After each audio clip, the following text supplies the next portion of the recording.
About your journey and how you ended up making movies. Well, I studied movies actually, and I did theater a lot. I worked in fashion a lot because they gave me money, but I've never been very interested in fashion. And yeah, and this is my first. I made 2 shorts. Then I met this producer, Judith Lulevy, and she wanted to make a vampire movie with me very much. So I recalled this story that I read like long time ago, and I changed it a lot, and then we made the movie. Yeah.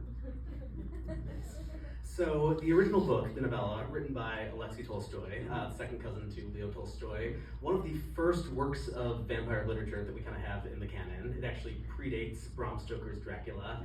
I know you changed it a little bit, but what was it about the story that spoke to you?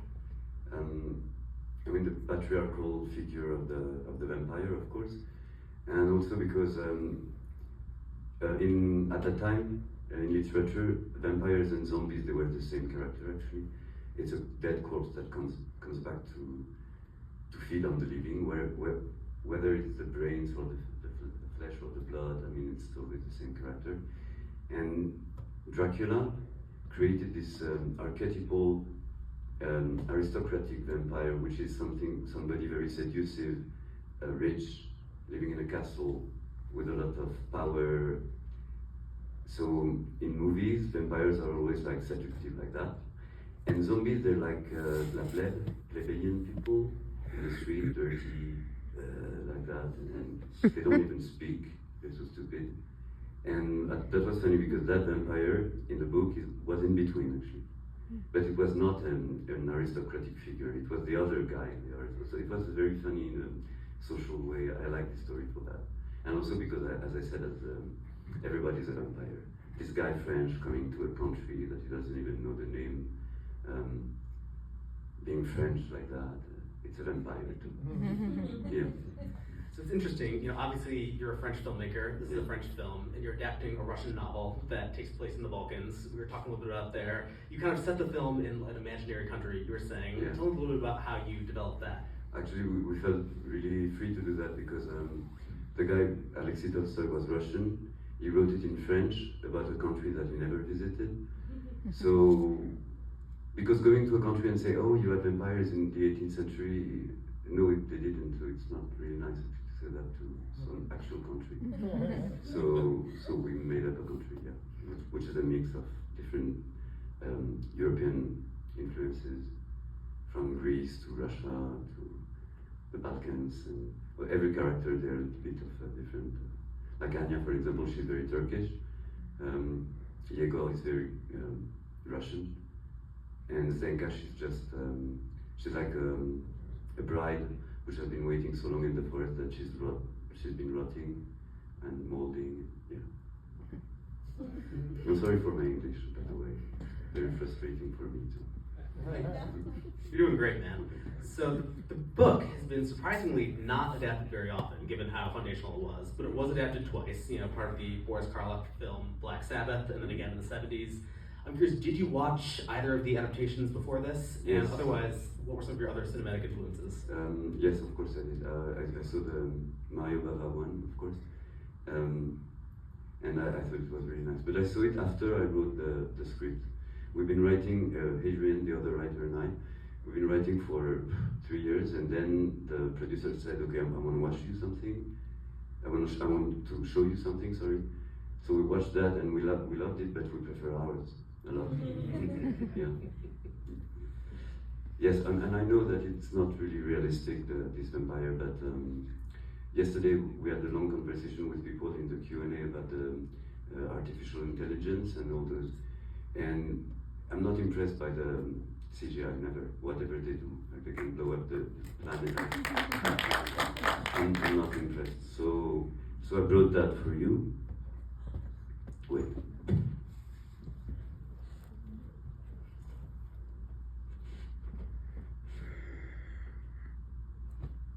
Oh, look at that.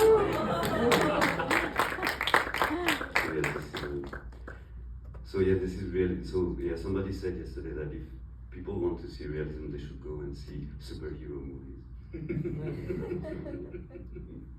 And so it was very simple. It's the most archaic. It's like Kermit the Frog, actually. It's the most archaic way. It's not broken now. So I have my.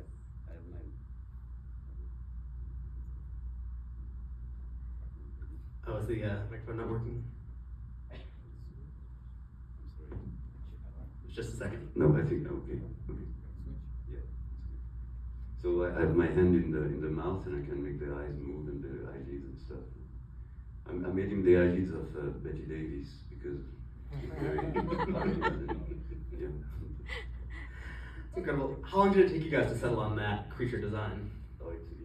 First, we made some prosthetics to add to an actor, and then it was not weird enough, and so we thought that like because when you see a dead person, like when you lose somebody, your parents, like everybody does one day, and you see the corpse, it feels like it's not a person anymore. It feels like life is gone. So it's not a person; it's an object, like a portrait or a sculpture, and it's a very weird feeling. So we wanted that to be weird. And so there is this guy, Phil Tippett, which is a great artist, and he says about CGI, he says, CGI, they look real, but they feel fake. And puppets, they look fake, but they feel weird. So, yeah, that's what we want. I love that. Now, for your first feature, nobody can accuse you of taking the easy way out or cutting any corners. Not only did you use real puppets and practical effects, you also shot this on film. Yes. Tell me a little bit about that. I mean, I always, I understand film. I always did that with my short movies with film. It's magical because those amazing digital cameras now, they can testify of the reality of the material so precisely, and that you cannot lie actually. With film you can paint cardboard and tell it's a stone or it's wood, and everybody believes it. And you can lie with film, so that's great, yeah. Nice. Now, before we open it up to questions from the audience, I always love to ask first-time filmmakers, we're talking about your creative process. How long did it take you from start to finish to get this film off the ground and get it made? 7 years. Really? Yeah. Yeah, but I did some other things in between. But from the moment we shot it to now, it's been 2 years only. Then because it's super slow and then super fast, and it's That's so exciting. Anyone have any questions from the audience for Adrian? Yes. Hey, great movie. Thank My you. name is Matt. I was wondering what your creative process on choosing the music was. It seemed pretty gothic, but it was also very haunting. I'd like to know your opinion on how you chose the music. It's my brother who wrote it, actually. Really? Yeah, my brother and his girlfriend. And she's also the one singing. It's not the actress singing. It's my sister-in-law. Yeah. And yeah, we talked a lot and we tried different things a lot. And yeah, it was a whole process. We had to write a few pieces before the shooting because they sing, so they have to have the lip sync done. But the rest has been rewritten and recorded, and yeah, there is a little theme which she I'm sorry, I have a very dry mouth. I'm very impressed talking in front of people. I'm sorry. So there is this little theme that she sings, and it becomes then played by the harpsichord because it's thinking about her. So it's the way he can relate to her. So yeah, and it develops in when the child dies too. Really cool. Thank you. Any other questions? Yes. Yeah, I think you should just talk a little bit about your influences, because this is unlike any vampire movie I've ever seen. I mean that in a very positive way. I mean it's just so unique because we've got, the Hollywood adaptations. They're always very sophisticated. There's a lot of money poured into it. It's all very slick. Mm-hmm. And then I was talking actually outside to the guy in the concierge stand about the hunger, which is very sexual. I mean, it's a really erotic movie. Mm-hmm. And this is just totally different to any vampire movie I've ever seen. I mean, did you go back to the sort of Boris Karloff era to get this, or was it just all in your imagination? No, of course, I have a lot of very obvious influences, like Hammer movies and movies from the 70s. I wanted it to look like a ghost of a movie, like everybody who's been working on that movie is dead for a long time. And also, I think vampire movies, it's a genre itself. Like movies like Twilight or A Girl Walks Home Alone at Night or Morse, I don't know the title in English, with that little girl knocking at the letter. Yes, this one. All of them are so different. It's always like super free for the director, that genre, to tell this many different stories, so it's really convenient, yeah. The vampire movies. I think you made a movie that's timeless because this could be almost could be like a 50-year-old movie. We could be watching it now. You know, probably in 50 years' time, people watching this, they'll be thinking, you know, it just feels timeless. Also feels very French. You know, it's like an anti-Hollywood vampire movie, which I really like. Oh, thank you. I don't know. Thank you. I enjoy it. Thank you very much. Did you have any influences that weren't explicitly horror? Yes, for the writing actually, for the dialogues and everything, we're in a very like, oh, thank you very much. Yeah. It's hard because I have to translate everything, okay. Yes. Can you repeat your question? Did you have any other influences that were not explicitly horror? Yes, of course. Yeah, for the writing, it was like very. We wanted the dialogue to look a little bit like a tragedy, like an old classical French tragedy. So things like I enjoy life, but it's not what I prefer, or all those dialogues. That was funny because when we were editing, we were in this room, and the next room they were editing a French film for television, and we could hear the dialogues, and it was very different. Like one line of their movie was, "Oh, I sent him a text message, but he didn't answer to me," and we were laughing a lot at the editor and I, because we were not doing that kind of yeah. Any other questions for Adrian? Yes, back there. First, I'd really like to say I love how visceral and like ugly you let the vampire be in this movie, because I feel like a lot of modern film kind of focus on things being too pretty and sexual and just polished. The grittiness of the way you shot the film and the way that you manned the puppet. The second it came on screen, I gasped because it was so appalling and it was a beautiful moment. I just wanted to ask, what inspired some of the visuals in your movie? A lot of it feels like it came out of a woodblock print in an old illustrated manuscript for a European fairy tale. It was stunning. Did you look at any sort of like visuals from old fairy tales to inspire some Of course, yeah. There is this Russian illustrator called Billy Bean. I don't know if you know him. Yeah. Okay. Yeah, it was my favorite when I was a child also. Yeah, like Vasilisa La Très or stories like that, Baba Yaga and stories like that. Yeah. Oh my gosh, I loved it so much. Yeah, me too. Thank you so much. Thank you. So, Yes. I don't know if you have this term in French as well. The guy looks like a macaroni. So why did you make him a macaroni? I don't know if you know that. I don't know what it means. It's a British term for guys that in the 18th century wore makeup and wigs. Yes. Maybe like a dandy. Yes. From that era. So why did you make him so affected and so stylish?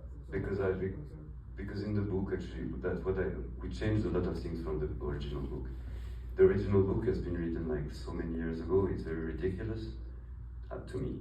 I mean, this is this very heroic guy coming to this foreign country to save them.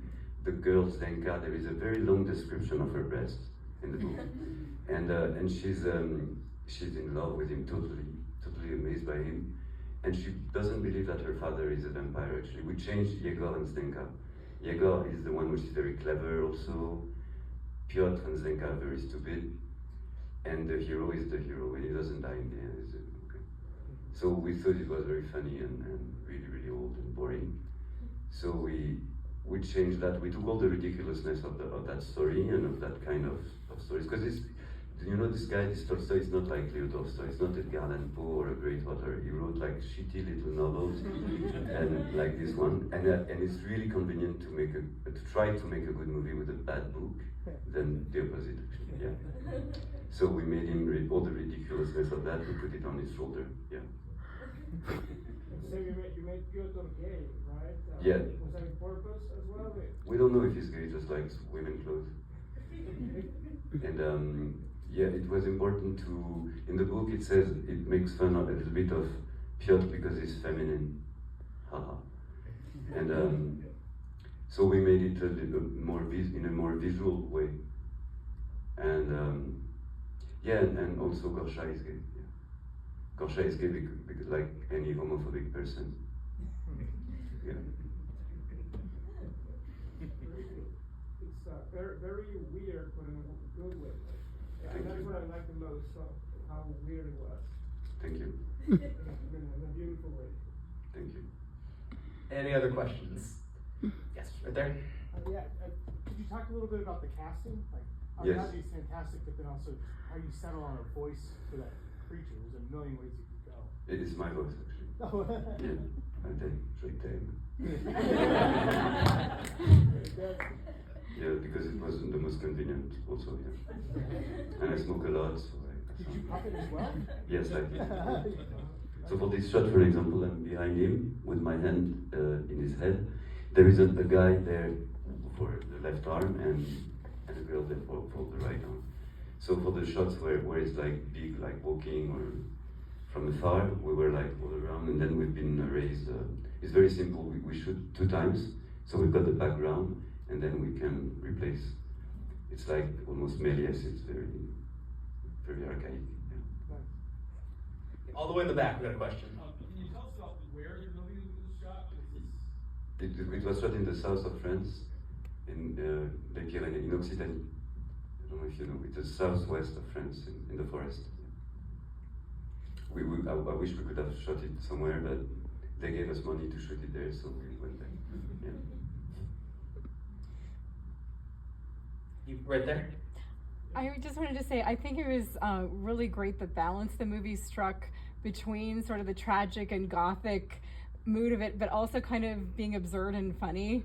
Like how, was it Jaeger, or what was his name? The son that was so skeptical, like he didn't believe that, you know, he's like, can you believe there's such a thing? And like he saw the same thing that we saw, you know.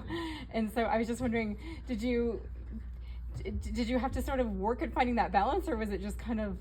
Yeah, I think it's of course the first time you see the vampire, Gorsha, everybody knows it's a vampire, but there wouldn't be any movie if it was not. So there is no fake suspense to put there, according to me. And also it shows how submissive people can be to the patriarchy, Right, to the exactly. way of tradition, even to the most absurd point. And so yeah, yes, that was, and it's funny in the end. But it's like life is very funny, and it has a very sad ending. I'm sorry for that. Yes, right up front. After 7 years, are you going to have a rest, or are you already working on something? Yes, but it's messy at the moment, yeah, but I'm working on another, with some of them too. Oh, and I didn't answer, I don't know who was for the casting, about the casting, sorry. So we chose them, we made a casting for most of them except Durfé, the main character, and Zenka, that wanted to be part of that, and also from the writing, and yeah. And Zenka, she always says I'm not an actress, because she's a dancer. She's been in many movies now, but she doesn't want to be an actress. And so it was really, really fun to work with her actually, because I was with my puppet, and she was asking me, should I put my arm here or my arm there? Just question like that, nothing about the psychology of, I don't know what. It was very simple and very nice. All right. Any other questions? Adrian, thank you for doing this. Incredible movie. I think for all of us, really enjoyed it. And